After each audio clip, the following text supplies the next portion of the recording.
Sri Kapil Sibal. Thank you, Chairman, sir. I rise to oppose the bill and thank you for this opportunity to participate in this debate. मैं थोड़े संक्षेप में कुछ मुद्दे उठाना चाहता हूं, कोई विवादित बात नहीं करूंगा। समझ लीजिए कि मेरे पास कुछ संपत्ति है, मेरी प्रॉपर्टी है। मैं हिंदू हूं या मुसलमान हूं या ईसाई हूं या सिख हूं, मैं उसको चैरिटी में देना चाहता हूं, तो कौन उसको रोक सकता है? कोई नहीं रोक सकता।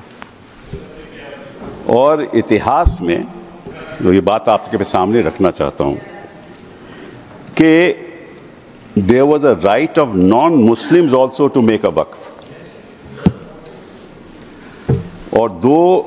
और 1954 में और 1995 में जो प्रावधान लाया गया, उसमें यह लिखा गया कि केवल मुसलमानों को वक्फ बना सकते हैं, कोई और नहीं बना सकता, प्रॉपर्टी नहीं दे सकता। और 2013 में जो संशोधन लाया गया, ये जो रोक थी वे खत्म हो गई। अब ये जो 2024 का अभी कानून बना है, उसमें वापस ये कहा गया कि केवल मुसलमान ही वक्फ दे सकते हैं। वो तो अलग बात है, मैं केवल छोटी सी बात रखना चाहता हूं। मैं as far as the 17th century, and I'll give you a judgment of the Madras High Court, which observed that it is common for the Hindu zamindars to have Muslims in their territories to make Muslim endowments. Similarly, in Arur Singh versus Badr Deen, Lahore High Court upheld the right of a Hindu to make waqf of his property for a Muslim graveyard. After independence, Nagpur High Court upheld the right of a non-Muslim to create waqf. और हमारे प्रधानमंत्री जी, इनकी मैं बड़ी इज्जत करता हूं, हमेशा कहते हैं वन नेशन वन लॉ। तो अगर वन नेशन वन लॉ होना है, तो बताइए भाई साहब कि ये केवल कहना कि मुसलमान ही वक्फ दे सकते हैं, ये किस किस्म का लॉ है? ये किस किस्म का लॉ है? और ये भी कहना कि मुसलमान को पहले 5 साल मुसलमान बने, फिर तय करना होगा कि तुम वक्फ दे सकते हो कि नहीं। अरे भाई, प्रॉपर्टी मेरी, मालकियत मेरी, चैरिटी में मैं देना चाहता हूं, आप कौन होते हो कहने को नहीं दे सकते? ये कौन सा कानून है? ये छोटी सी बात है, ये कौन सा कानून है? मैं हिंदू हूं, हिंदू होकर भी मैं दे सकता हूं। ये तो मेरी मर्जी है ना, प्रॉपर्टी तो मेरी है, आपका तो कोई हक नहीं। तो पहली बात तो ये कि ये आपने प्रावधान रखा क्यों? अगर आप वन नेशन वन लॉ की बात करते हो कि सारे धर्मों पे लागू करो, कोई भी दे सकता है। पहली बात ये। दूसरी बात, एक नड्डा साहब ने बड़ी अच्छी कही कि देखिए ये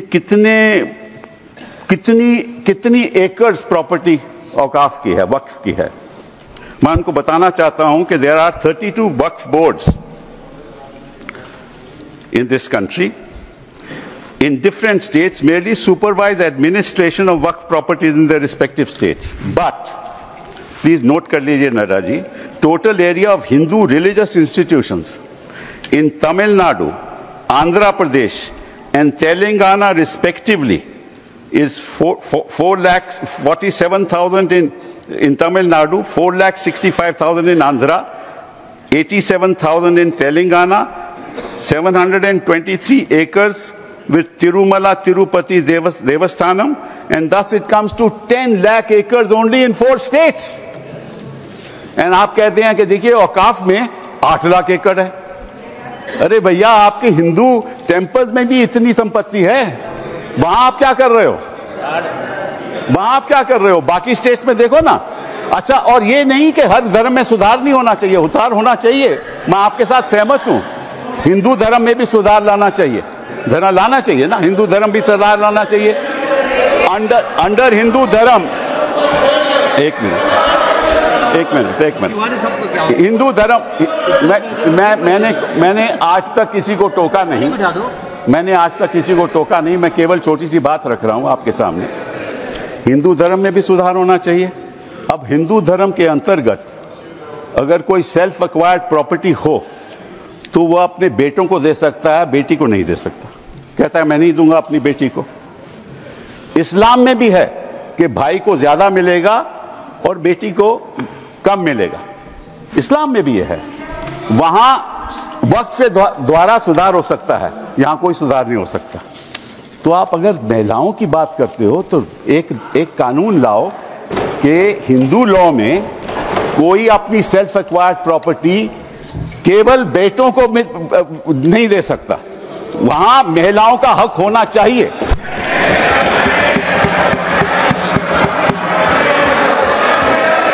और आप हमें ये आश्वासन दो,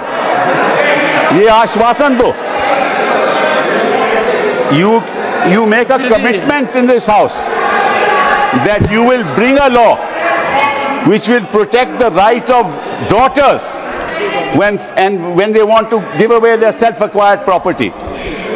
दूसरी बात ये मैं आपके सामने रखना चाहता था।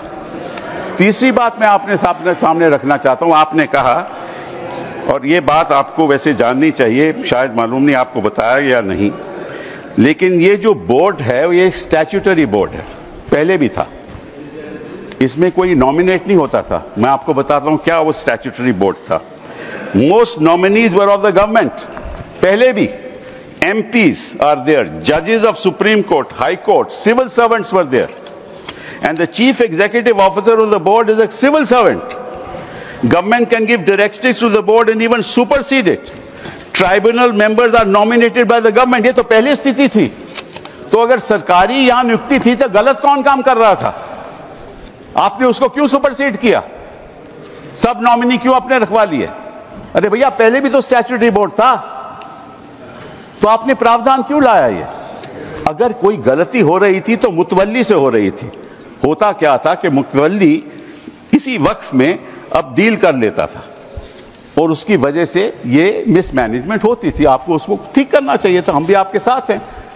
पहली बार मुझे याद है, आई थिंक इट वाज 1954, कि तमिलनाडु के ब्राह्मण ने एक कहा कि हमारे यहाँ मंदिरों में बड़ी गड़बड़ हो रही है, और उसकी वजह से 1954 एक्ट बना। तो गड़बड़ तो सब जगह होगी, आपकी सरकार में भी बड़ी गड़बड़ हो रही है, वो भी हो रही है, वो ठीक है, वो तो गड़बड़ तो होती है, गड़बड़ तो होती है।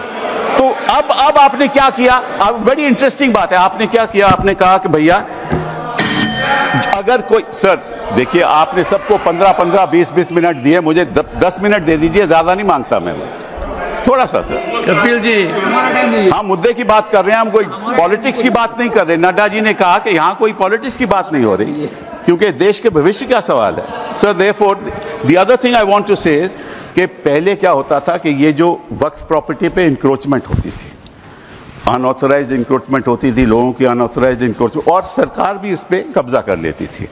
इसलिए जो लिमिटेशन प्रोविजन लाया गया उसमें यह रखा गया कि जो 12 साल का लिमिटेशन ऑर्डिनरी लॉ में है वो नहीं है। किसी ने गलत तरीके से वक्फ प्रॉपर्टी का कब्जा कर लिया तो अगर लिमिटेशन की बात आएगी तो 12 साल के बाद वो उसको चैलेंज नहीं कर सकता। आपने वो वापस लिमिटेशन ले आए, मतलब कि उनका अनऑथराइज्ड कब्जा कायम रहेगा। तो ये तो आप इंक्रोचमेंट्स का साथ दे रहे हो, इंक्रोचर्स का साथ दे रहे हो। मतलब कि जो वक्फ प्रॉपर्टी में गलत कब्जा हुआ है वो कब्जा वैसे ही रहेगा, क्योंकि 12 साल बीत जाएंगे। ये किस किस्म का प्रावधान आप लाए हो? आप प्रोटेक्ट कर रहे हो वक्फ प्रॉपर्टी को कि इंक्रोचमेंट्स को प्रोटेक्ट कर रहे हो? फिर साथ साथ में आपने ये कह दिया कि district magistrate has the full power to decide as to whether it is waqf property और not. This is what you have said. Now what inquiry will the district magistrate have in that case? He will decide on his own and his decision is final. You were talking about Article 21 of the Constitution and said कि ये जो वक्फ जो council है इनका decision कैसे final हो सकता है, वक्फ बोर्ड का डिसीजन कैसे फाइनल हो सकता है, ये तो चैलेंज ही नहीं हो सकता in a civil court. Which decision of the district magistrate will you challenge in the civil court? You have said in this law that the decision of the district magistrate is final. And when he decides that this property is not waqf property, that cannot be challenged till he gives a final decision. So you can't deal with that property. You give finality to it. और वो जो आपने रखी है बात कि ये जो इंडाउमेंट्स हैं, ये जो वक्फ है, इसकी जो ट्राइब्यूनल की डिसीजन है ये फाइनल रहता है, ये आपने कहा ना। नो, अगर वो वक्फ ट्राइब्यूनल का डिसीजन फाइनल रहता है तो सिविल कोर्ट को तो कोई हक नहीं उसको चैलेंज करने के लिए। यही बात हिंदू इंडोमेंट्स एक्ट में है। हिंदू इंडोमेंट्स एक्ट में जो उनका मैनेजमेंट है उसका डिसीजन फाइनल है। थैंक यू कपिल तो अगर हिंदू इंडोमेंट्स का डिसीजन फाइनल है वो तो आपको कोई आपत्ति नहीं, यहां ट्राइब्यूनल का डिसीजन फाइनल है तो आपको आपत्ति है। Thank you Kapil ji. ये है sir, thank you sir. Sir last one Shri 1 second sir, last 10 minutes sir, last sir, okay last sir, the only, देखिए ऐसा है 2014 के बाद आपके पास टाइम बचा ही नहीं है संजय जी।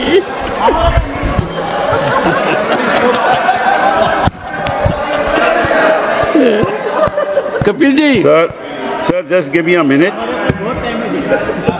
Honourable members, just 1 second Kapil ji one second sir, 1 second।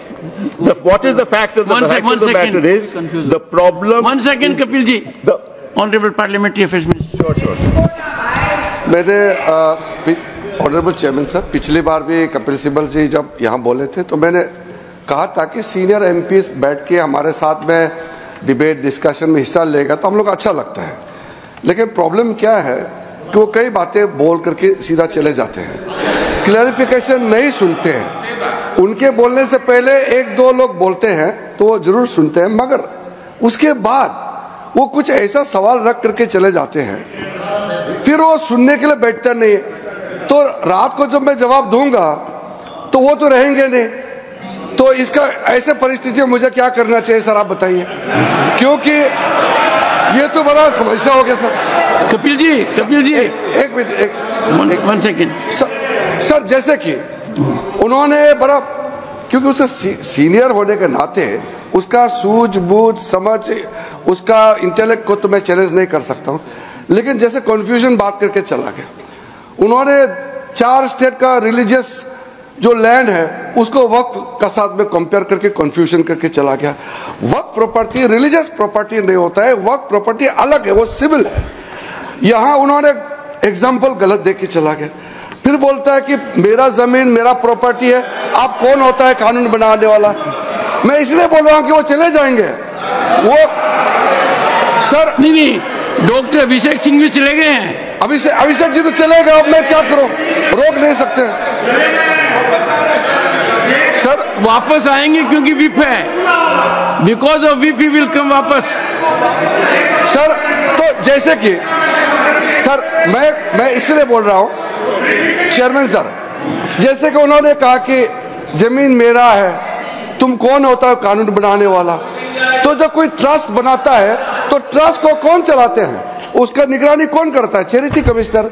तो आप बोलेंगे कि मैं हिंदू हूं, मैं हिंदू एक ट्रस्टी हूं, तो चैरिटी कमिश्नर में तुम मुस्लिम नहीं आ सकते हो, क्रिश्चियन नहीं आ सकते। ऐसे हो सकता है कि इस देश में देश कानून से चलता है।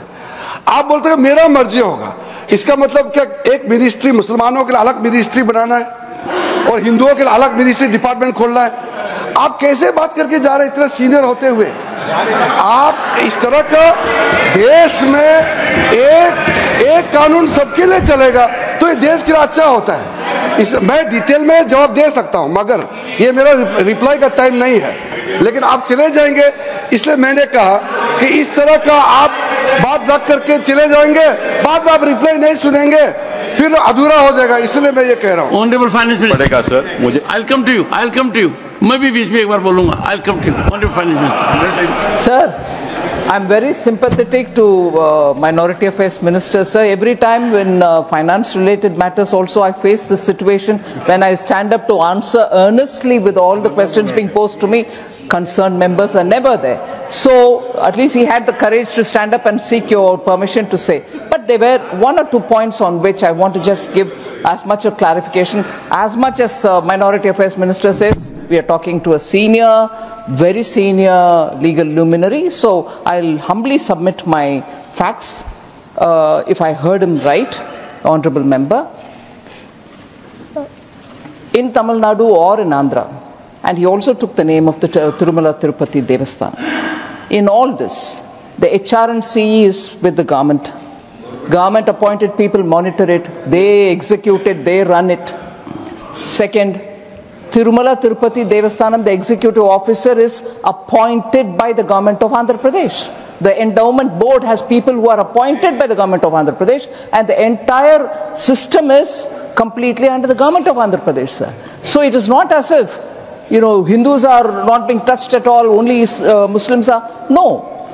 There is a huge, in fact, it has led to a lot of feeling that Hindu pilgrims have started feeling that only our temples are being completely controlled by government and government appointed men, and it is leading to a lot of confusion among the Hindu pilgrims also. It's a matter of concern for all religion. So it is I'm responding to the honorable member who spoke. Anybody who has a comment to make on what I've said are welcome to seek the time from the chair rather than shout me down. And therefore, when I put the facts before, because he did refer to the southern states, the Hindu temples, and also took the name of TTD, the fact is this, sir. Kapilji. Now Kapilji. The finance minister, what I said was that yes, you're right, the temples are being managed by the government. So is the Waqf. That is precisely what I said. The statutory appointees are all by government. That is exactly the point I was making. That is exactly the point that I was making. That if the statutory appointees were all of the government, why did you want to bring this amendment in 2024? That's the point. And to you, sir, your answer to you, you said that there are trusts. Yes, there are trusts. But under the Code of Civil Procedure, when there is a trust, the property belongs to the trust. But there's a difference between Awqaf and trust. Awqaf, the land once donated, belongs to God.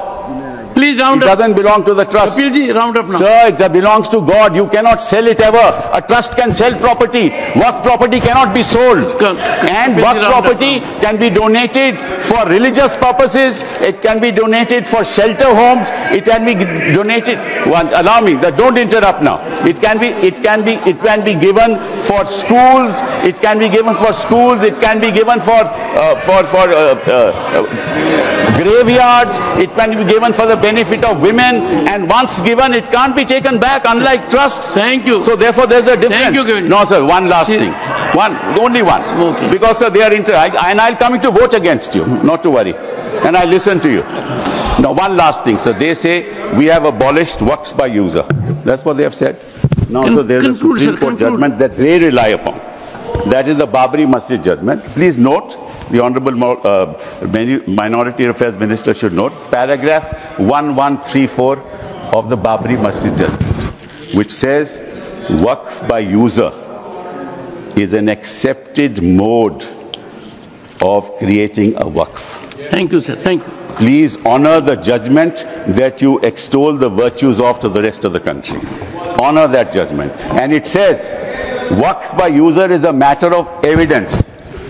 And in fact, Waqf by user is established pursuant to the board, that is the board, statutory board, sending out special people who are assessors as to whether in fact this is an actual Waqf or not. Thank you, Kapilji. And these are specialists. Thank you. He must know, he's the minister, he must know the facts before he makes a statement. Thank you. These are specialists, you are abolished specialists. Now the district management will decide, and what will happen? Kapilji, you said, you made your point. But this is not fair, sir. This is not fair. Thank you. They interrupted without knowing what an actual Waqf is. Kapilji, we have no knowledge of what a Waqf is. He is comparing it with a trust. Waqf is not a trust at all. Sir, just 1 second. Last. No. 1 minute. Kapilji. Only 1 minute, sir. Only, not more than 1 minute. No, Kapilji. Sir, 1 minute. Kapilji. 1 minute. 1 minute. Kapilji, you have diverted yourself. No, you diverted.